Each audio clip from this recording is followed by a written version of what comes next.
السلام علیکم۔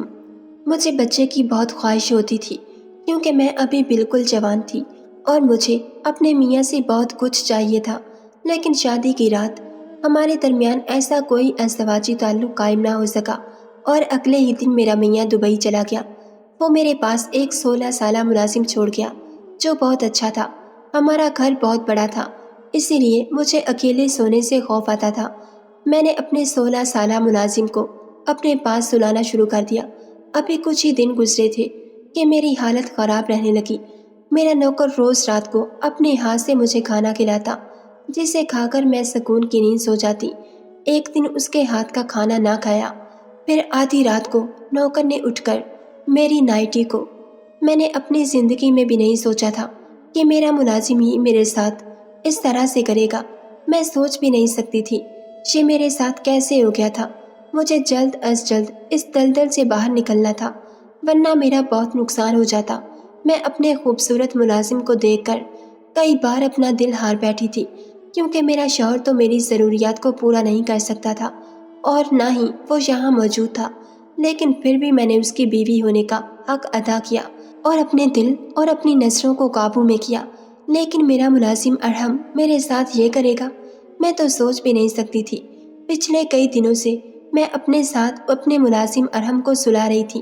اتنے بڑے گھر میں میرے اور اس کے علاوہ کوئی بھی نہیں تھا اور مجھے اکیلے سونے میں ڈر لگتا تھا۔ اسی وجہ سے میں نے اسے کہا کہ تم میرے بستر پر میرے پاس سو جایا کرو، اس طرح میرا دل لگا رہے گا اور تمہاری تنخواہ بھی ڈبل ہو جائے گی، تمہاری امی کا فائدہ ہو جائے گا۔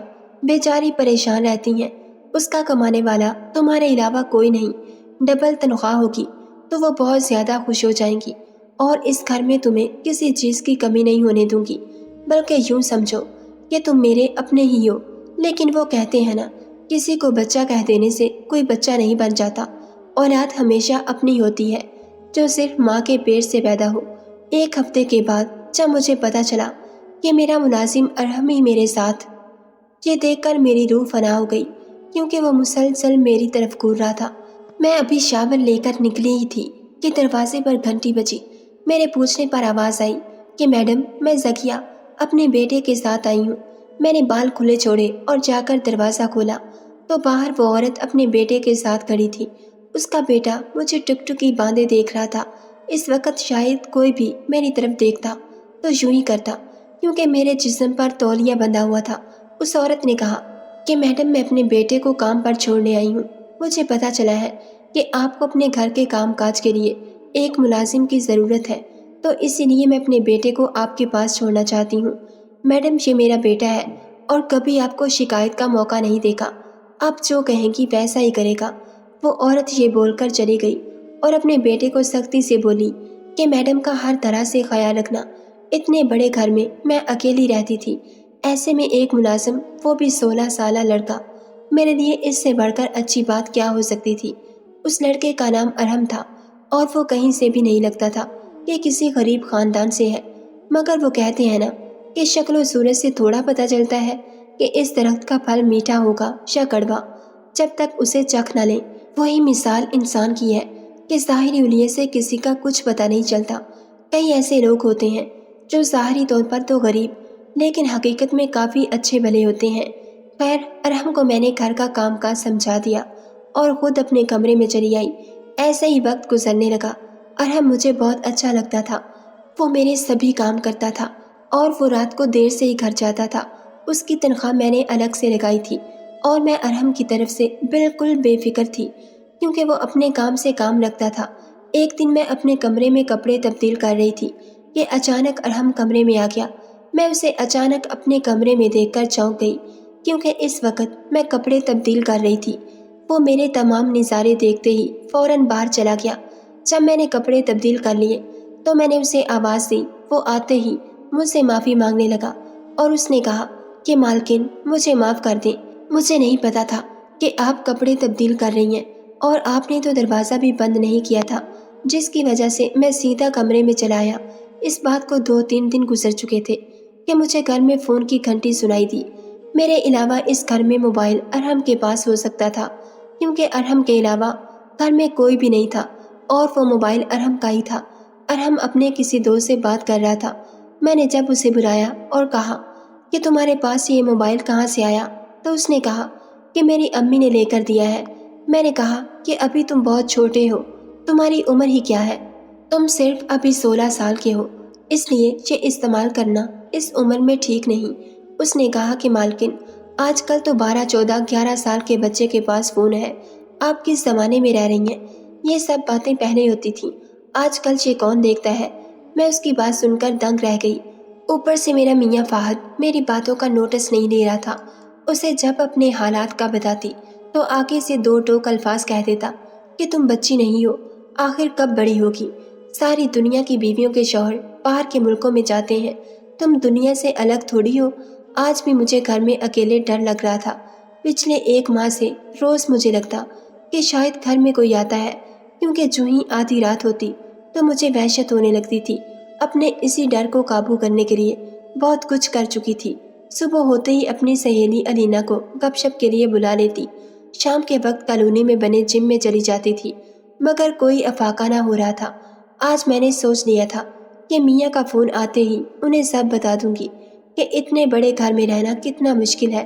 خود تو وہ دبئی رہتے ہیں اور مجھے یہاں اس گھر میں قیدی بنا کر چھوڑ گئے۔ شادی کو لے کر میں نے بہت سارے خواب دیکھ رکھے تھے۔ میں شروع سے ہی ایک رومانٹک لڑکی تھی۔ میں ہمیشہ سے یہ سوچتی تھی کہ میرا ہونے والا میاں بھی میرے ساتھ رومانٹک ہوگا۔ میں ساری رات اس سے باتیں کیا کروں گی، اور جب کبھی ہم دونوں باتیں کرتے تھک جائیں گے تو پھر ایک دوسرے کی باہوں میں ہی سو جائیں گے۔ مگر جب شادی ہوئی تو میرا میاں اس کے الٹ تھا۔ وہ رومانس سے کوسوں دور تھا۔ ایک عورت کی ضروریات پیسہ، کپڑے اور جوتے ہی نہیں ہوتے، بلکہ اس کے علاوہ بھی بہت کچھ ہوتا ہے جسے پورا کرنا ایک میاں کا فرض ہوتا ہے۔ اور شادی کی پہلی رات کو لے کر میری سہیلیوں نے مجھے اتنا کچھ سکھایا تھا کہ میں اس سب کو لے کر بہت زیادہ پرجوش تھی کہ میاں کو کس طرح سے خوش کیا جائے۔ شادی کی پہلی رات ہی میرے میاں نے مجھے کہا کہ میں جانتا ہوں تم نے بہت سارے خواب سجا رکھے ہوں گے، لیکن میں ایسا آدمی ہرگز نہیں کہ تمہاری ہر چھوٹی بڑی اور خاص کر اس ضرورت کا خیال رکھوں۔ تمہیں کبھی پیسے کی کمی نہیں ہوگی، بس تمہیں میرے مطابق چلنا ہوگا۔ ہم دونوں دنیا والوں کی نظر میں تو میاں بیوی ہوں گے، لیکن ہمارا آپس میں ایسا کوئی تعلق نہ تھا جس سے یہ ثابت ہو کہ ہم دونوں میاں بیوی ہیں۔ میاں کے اس قدر سخت الفاظ نے مجھے اندر تک چھلنی کر دیا تھا۔ میں اپنے قسمت کو رو رہی تھی کہ میرے ماں باپ نے یہ مجھے کس کے ساتھ باندھ دیا، کیونکہ پیسہ ہی سب کچھ نہیں ہوتا، اس کے علاوہ جسم کی بنیادی ضرورتیں بھی ہوتی ہیں۔ جیسے بھوک کے وقت پیٹ کو روٹی کی ضرورت ہوتی ہے، بالکل اسی طرح ہمارے جذبات کو بھی خوراک کی ضرورت ہوتی ہے۔ پچھلے 1 ہفتے سے میں اپنے میاں سے بات نہیں کر رہی تھی۔ وہ مسلسل مجھے فون کرتے، لیکن میں ان کا فون نہیں اٹھا رہی تھی۔ تنگ آ کر اگلے ہفتے میں نے ان سے کہا کہ آج کے بعد مجھے فون نہ کریے گا۔ آپ شادی کے اگلے دن ہی دبئی واپس چلے گئے، مجھے اپنے نکاح میں اور اس گھر میں باندھ کر۔ آپ تو اپنی ذمہ داری سے فارغ ہو گئے تھے، لیکن میرے جذبات، میری محبت اور میری زندگی کا کیا؟ میری بھی تو کچھ جسمانی ضرورتیں تھیں، مجھے بھی تو بچوں کی شدید تمنا تھی، لیکن آپ نے تو کبھی اس طرح میرے بارے میں سوچا بھی نہیں۔ میرے میاں نے کہا کہ تم پریشان نہ ہو، میں 3 ماہ کے بعد واپس آ رہا ہوں۔ دراصل مجھے دبئی میں کچھ ایمرجنسی تھی جس کی وجہ سے مجھے اچانک آنا پڑا، لیکن تم بالکل بھی فکر نہ کرو، میں جلد ہی آ جاؤں گا۔ تم ایسا کرو کہ ارحم کو اپنے پاس سلا لیا کرو، وہ روز رات کو تمہارے پاس سو جایا کرے گا، اور وہ تو بچہ ہے، تمہیں اس سے کسی قسم کی گھبراہٹ بھی نہیں ہوگی۔ اور ہاں، وہ 24 گھنٹے تمہارے ساتھ ہی رہا کرے گا، اس طرح تمہارا دل بھی لگا رہے گا اور اسے بھی ساتھ مل جائے گا۔ وہ بڑا نیک بچہ ہے، تمہیں کبھی بھی پریشانی کا سامنا نہیں کرنا پڑے گا۔ میاں کی بات سنتے ہی اگلے دن میں نے ارحم کی ماں کو کمرے میں بلا لیا اور اسے کہا کہ اب سے ارحم 24 گھنٹے یہیں رہے گا اور اس کی تنخواہ ڈبل ہوگی۔ اس کی ماں کو کوئی مسئلہ نہیں تھا، اس لیے وہ جھٹ سے مان گئی۔ اس نے اپنے بیٹے ارحم کو کہا کہ آج کے بعد تم نے یہیں پر رہنا ہے، اس لیے اپنی مالکن کو خوش رکھنا۔ میں نے کہا کہ تمہارا خوش کرنے سے کیا مطلب ہے؟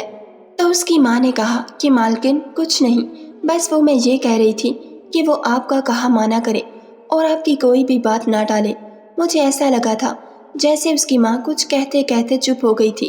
اس کے بعد ارحم کی امی گھر سے چلی گئیں۔ ارحم اب یہیں پر میرے پاس رہتا سوتا تھا۔ وہ میرا پہلے سے زیادہ خیال رکھتا تھا، لیکن خیال رکھنے کے ساتھ ساتھ وہ موبائل کا استعمال بہت زیادہ کرتا۔ کئی بار میں اسے منع کر چکی تھی کہ اس عمر میں فون کرنا اچھی بات نہیں، لیکن وہ میری بات کو ایک کان سے سن کر دوسرے کان سے نکال دیتا۔ ایک دن میری طبیعت بہت زیادہ بگڑ گئی۔ میں نرس کے پاس گئی تو نرس نے کہا کہ آپ کو آرام کی ضرورت ہے، آپ کسی بات کا بہت زیادہ سٹریس لے رہی ہیں جس کی وجہ سے آپ کی طبیعت بگڑ گئی۔ میری حالت بہت عجیب ہو چکی تھی، مجھے سمجھ نہیں آیا کہ آخر میرے ساتھ کیا ہوتا ہے۔ ارحم اکثر رات کا کھانا باہر سے ہی لے کر آتا تھا، لیکن حیرت کی بات یہ تھی جب میں کھانا کھاتی تو فوراً میرا سر بھاری ہونے لگتا۔ اس کے بعد مجھے کچھ ہوش نہ رہتا کہ یہ میرے ساتھ کیا ہو رہا ہے، میں کہاں پر ہوں۔ مسلسل میرے ساتھ ایسا ہی ہوتا تھا۔ ایک دن میں نے ارحم سے کہا کہ ارحم، آج کے بعد تم باہر سے کھانا نہ لے کر آنا، کیونکہ مجھے باہر کا کھانا اچھا نہیں لگ رہا، اور جب میرے میاں کو پتہ چلے گا تو وہ بھی مجھ پر غصہ ہوں گے کہ کتنی بار کہا ہے کھانا ہمیشہ گھر پہ بنایا کرو۔ آج کے بعد میں گھر پر ہی کھانا بناؤں گی۔ یہ بات سنتے ہی ارحم کا چہرہ پھیکا پڑ گیا۔ اس نے کہا کہ نہیں مالکن، آپ پریشان نہ ہوں، میں اپنی ماں سے کہتا ہوں، وہ روزانہ رات کا کھانا بنا دے گی۔ آپ بیمار رہتی ہیں، آپ کو نرس نے کہا ہے کہ آرام کریں، اس لیے آپ کو چاہیے کہ آپ کسی بات پر بھی دھیان نہ دیں بلکہ آرام کریں تاکہ آپ جلد از جلد ٹھیک ہو جائیں۔ ارحم کا میرا یوں فکر کرنا مجھے بہت اچھا لگتا تھا۔ میں سوچتی تھی کہ کاش جس طرح میں رومانٹک تھی اسی طرح میرا میاں بھی ہوتا۔ میں نے ایک دن ارحم سے کہا کہ ارحم، تم شادی کے بارے میں کیا سوچتے ہو؟ تم نے کبھی سوچا ہے کہ تمہاری بیوی کیسی ہونی چاہیے؟ تو ارحم نے مجھے بڑا عجیب سا جواب دیا۔ اس نے کہا، مالکن، میں چاہتا ہوں کہ میری بیوی آپ جیسی ہاٹ ہو اور بہت ہی زیادہ خوبصورت ہو۔ میں نے کہا، اچھا، کیا میں تمہیں خوبصورت لگتی ہوں؟ تو اس نے کہا کہ مالکن، آپ جیسا اس دنیا میں کوئی بھی خوبصورت نہیں، آپ بہت ہی زیادہ خوبصورت ہیں۔ لگتا ہے صاحب نے کبھی آپ کی تعریف نہیں کی، اسی لیے آپ کو اپنی خوبصورتی پر شک ہے۔ ارحم کا اس طرح کھلم کھلا میری تعریف کرنا مجھے بہت بھایا تھا۔ ظاہری سی بات ہے، کوئی بھی مرد جب عورت کی تعریف کرتا ہے تو وہ عورت کو اچھا ہی لگتا ہے۔ مجھے بھی یوں غیر مرد کا تعریف کرنا بہت اچھا محسوس ہوا تھا۔ میرا دل چاہا کہ ارحم میری تعریف کرے اور میں اس کے منہ سے اپنی تعریف سنتی رہوں، لیکن ایسا ممکن نہیں تھا۔ میں اور میرا 16 سالہ ملازم ارحم ایک ہی بستر پر سوتے تھے۔ میں تو اسے اپنا بچہ ہی سمجھتی تھی، کیونکہ میں اسے اپنے بیٹوں کی طرح ہی ٹریٹ کرتی تھی۔